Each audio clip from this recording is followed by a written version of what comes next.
Salutations. Hello, everybody out there in the world. This is Perspectives. I am one of your hosts, Littyyy Bro Flacko.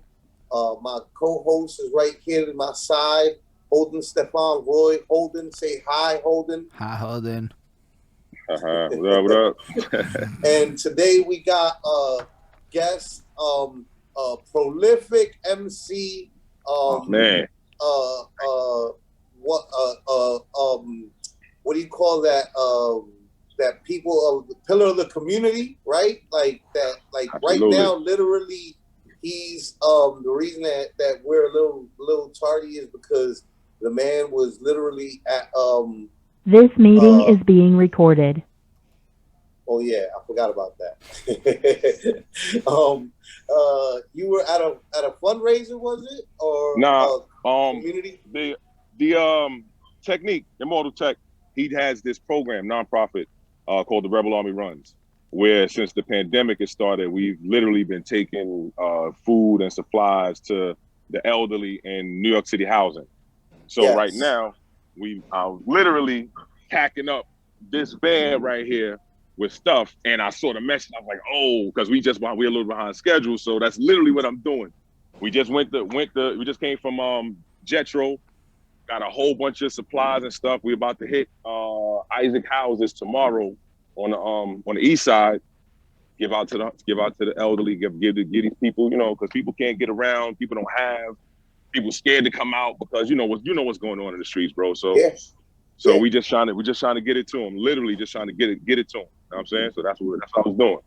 So pardon my lateness, my lateness. So, like look at what we gonna say to that? You know what I mean? I'm like sorry. We say something fucked up, like we're pieces of shit till we say something bad about this. Like this is my dog didn't eat the homework. It wasn't that my dog ate the homework. Your dogs didn't eat the homework. You know what I mean? Word. Like this is like literally the most noble reason to be late.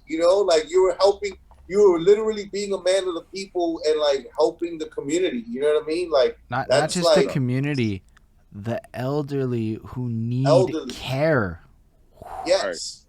Right. Yeah, there's something that Holden actually near and dear to his heart. Like he's to Immortal Tech, yo, on that one. Yeah. It's big though. It's an amazing thing. Nah, we'll get to all that. So we have Goodtime Slim here with us. Word. It is I. Word.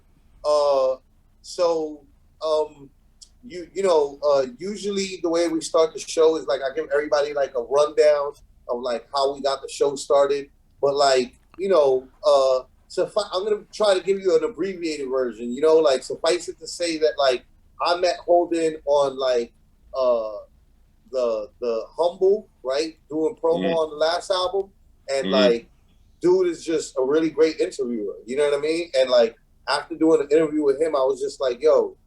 Typical hood motherfucker. I'm like, you get up on some cool shit. You're gonna put on all your friends and shit. So I was just like, yo, you know what? We should do like a interview series where like I bring like the homies to the table and like you talk to them. You know what I'm saying? And so like usually he has his like own set of like questions that he has like ready to go. But like I've been asking everybody like off the bat like to introduce yourself to the people formally and like tell us where you from and where your parents are from. All right. Well, I'm Goodtime Slim. I am from Brooklyn, New York City.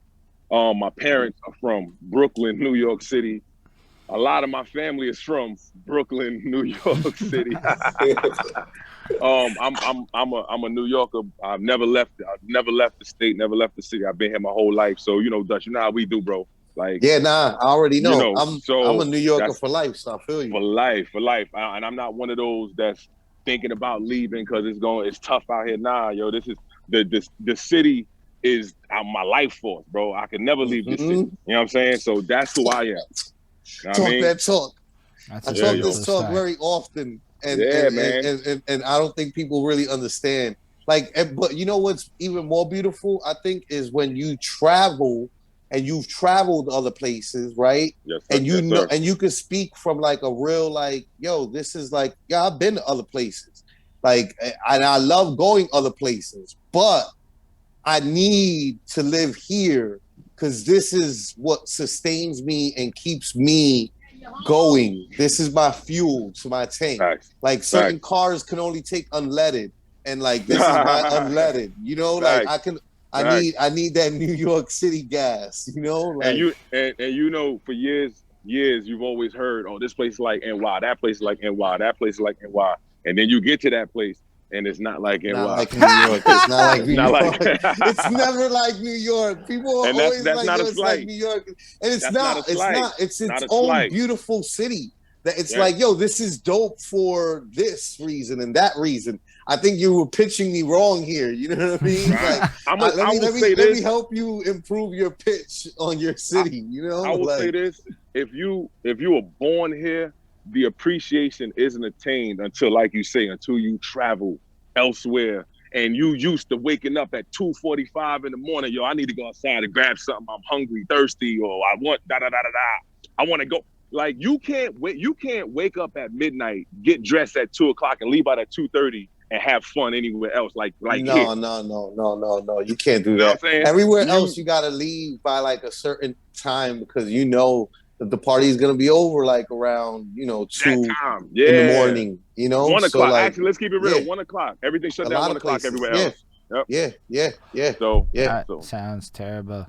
To have a 1:00 shut. Yeah, I'm in Montreal. It's 3:00, so it's like, okay, 1:00 sounds super fucking early. I couldn't have fathomed a night like that. Yeah, even when I got to Montreal, like I felt a little like I was like, oh, because we just so happened to have a screwed up situation because of the weather, so we got in really later than we were supposed to. And when I got there, and like we were like 2:00 in the morning. We were so happy to be able to get some food delivered to us because everything was so closed. You know what I mean? Like, it's pretty bad on that front. Like, I'm not gonna lie. I was trying to cycle around to find a fucking store open at 10:45 yesterday p.m. I'm like, yo, especially because of COVID. Like, fuck, everything closes earlier now. Yo, so, like, COVID done do the extra blanket on things, yo. Yeah. You know what I'm saying? Yeah. All right, so we established. So now you did this, but that's why I asked that, right? Because like Brooklyn, like you're generational Brooklyn, so that's absolutely. It's super important for the first like opening, get you to talk question, which is it's a bit of a story, and when it lands, we'll run with it at that point. And it all starts with my girlfriend, and she's washing the dishes one time, and she's got her phone sitting there, and it's playing that Black Eyed Peas song, the I got a feeling, ooh. She's vibing, right? And she's dancing, and she's washing the dishes and shit. And I'm looking at her, and I'm going, yo, when the fuck did this song become dishes music? Like, it's the fucking chores music now, right? It's that shit you put on when you're working out and doing cardio and crap, and you're trying to get back to, like, a happier place in your life type thing. Because if you think about that track, 10 years ago, that is the highlight of the night song. Everybody's having a wonderful time, super drunk, trying to meet people, blah, blah, blah, blah, etc.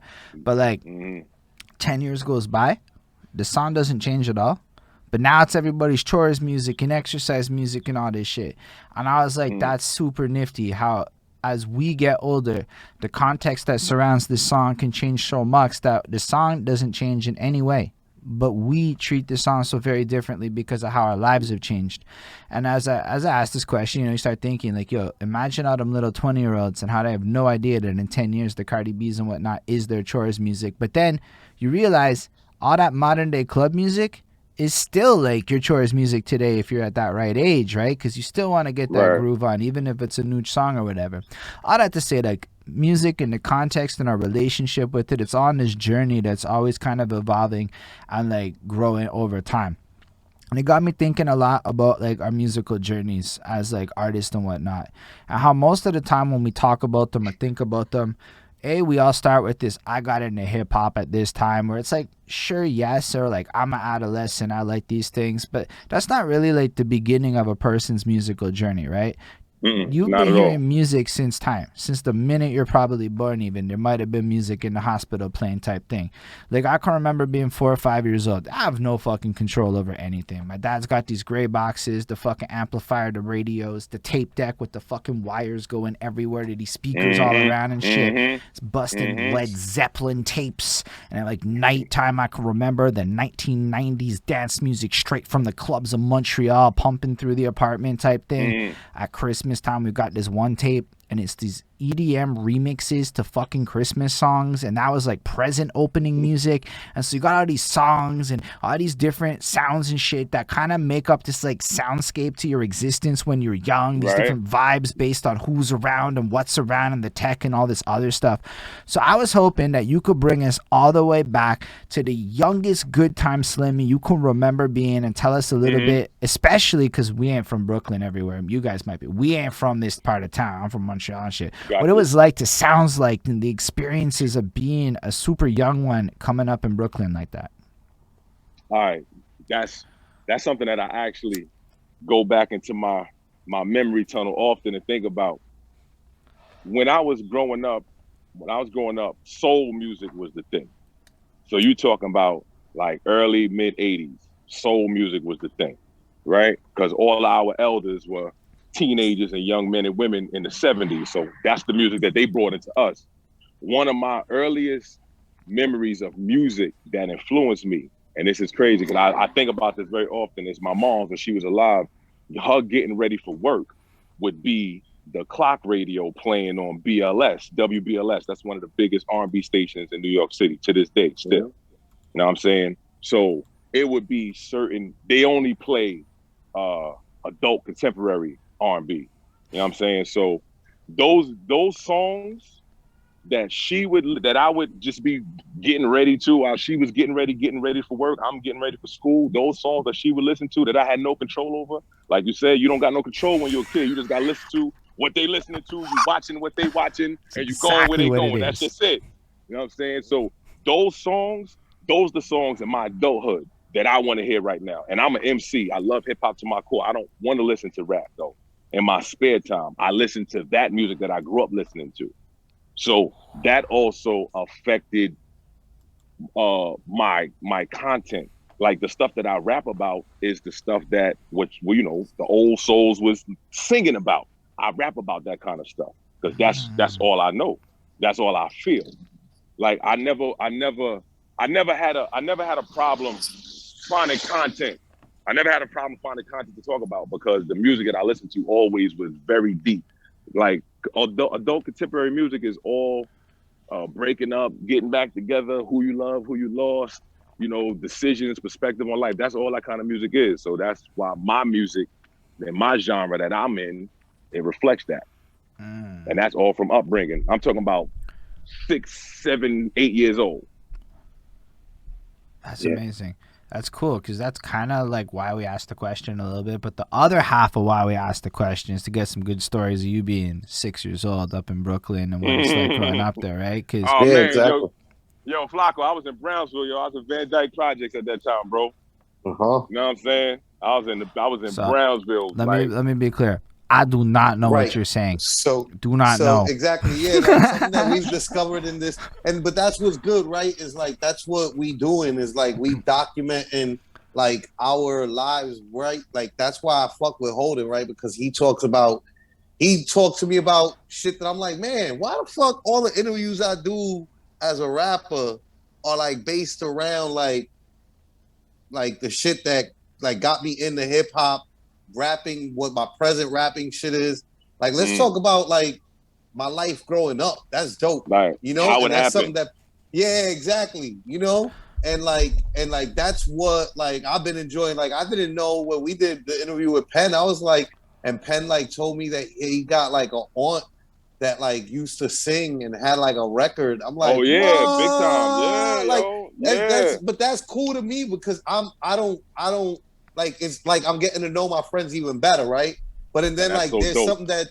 something that's even like crazier that like we've noticed is like the nah me, where it's like we nah me, Holden don't nah me, you know what I mean? But that's good because now we get to explain our shit two people, and like instead of it being like some shit that you look up online and it's some bullshit like that's not really the accuracy, like you could explain what growing up in your part of Brooklyn really was like. You know what I'm saying? I'm like, all right, Holden.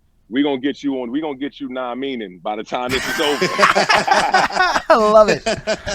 It's mad helpful, but it's like, cause like I find like the thing is like a lot of people are fascinated by New York, but when you actually try to Google the shit, like on the real, man, there's nothing harder than trying to find authenticity in the Googles. Man, listen, they don't talk about the real New York. They don't speak about it. I'm gonna keep that real. They don't speak about the real New York because the real New York isn't profitable. You understand? The real New York is, of course, is about the dream being here. The whole time here, you are dreaming about attaining while you're here. But the real New York is about the beauty of the struggle. And I'm not being cliche when I say this kind of shit. It's the beauty of the struggle. I made it through that. So when I mentioned my neighborhood growing up, anybody that know about Mike Tyson, world heavyweight champion, he's from Brownsville. The neighborhood that they always talk about, Mike Tyson is from, that's where I grew up at the exact same time. I was there with him. Not with him, but I was there in the area with him. You know what I'm saying? And I grew up in, which was in New York, it's the South Bronx or it's Brownsville. Those is like the worst spots historically. You know what I'm saying? I was there during the crack era, which is one of the worst eras to have been in New York City. Yeah. So it was rough. It was definitely rough. So, but I made it from that. So making it from that, I'm good, yo. You can't tell me nothing. I made it out of there. Yeah. That's why now when I see people like watching like quarantine COVID news and they're talking to us like we're some like we're a third world country. I'm like, yo, this is New York City. Like, what do you mean? We've been through this already. We've been through different quarantines. We've been through worse, yo.